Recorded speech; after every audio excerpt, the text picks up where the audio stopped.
Hi there, my name is Andrew Lewis with Conflict Solutions Consultants, and I am happy to be here with you today.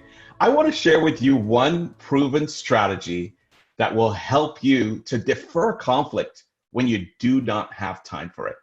You know, in times of crisis, there are so many things going on and such little time to get things done. And yet, there's always time to change the line. And you'll hear me say that again over the course of our short time here together. A lot of things are changing, perhaps systems and processes and protocols as we respond to an ever changing environment and culture. But one thing that doesn't change is the need to get along with each other. Now, there's a lot of things going on in a pressure situation in a work environment. Perhaps your workmates are moving faster. Perhaps they're even talking faster. Can you imagine that? And your boss, yes, if they didn't have time for you before, they certainly don't have time for you now. Certainly not to hear some of the things that you might actually be feeling. And so the pace is faster, the demands are greater.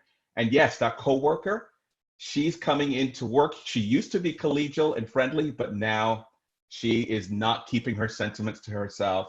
She is irritated and frustrating.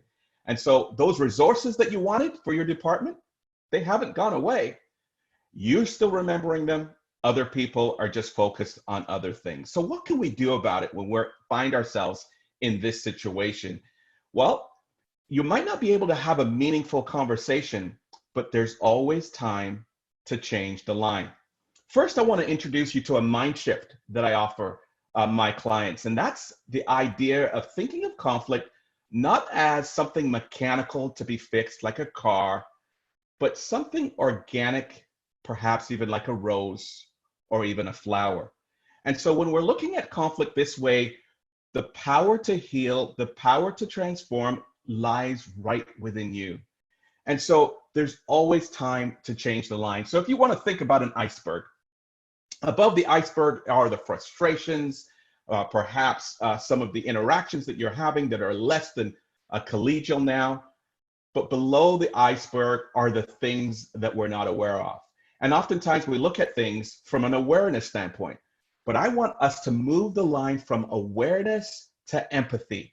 And in doing so, we'll actually drill down and go much deeper, and we'll see things like hunger and even weather, and perhaps we'll see self-criticism that's buried beneath the surface. There's things beneath the surface that your employees and your boss and coworkers are going through that you might not expect to be there.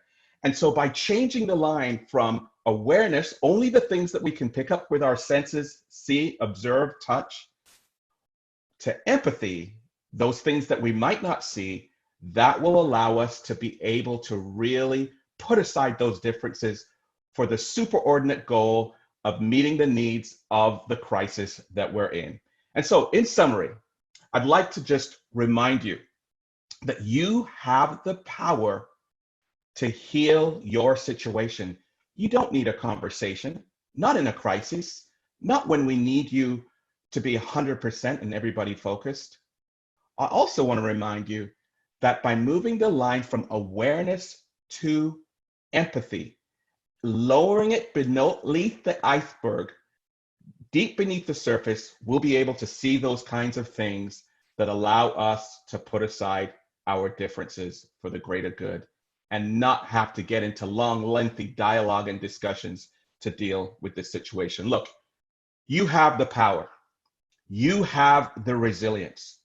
You have the internal capacity to get through this. And your colleagues need you, your boss needs you, and you need you. And you don't need anyone else on the outside to help you get through this, but you can actually deal with conflict internally by simply moving the line. Thanks for listening. I've been able to enjoy this time with you, and good luck in implementing this strategy.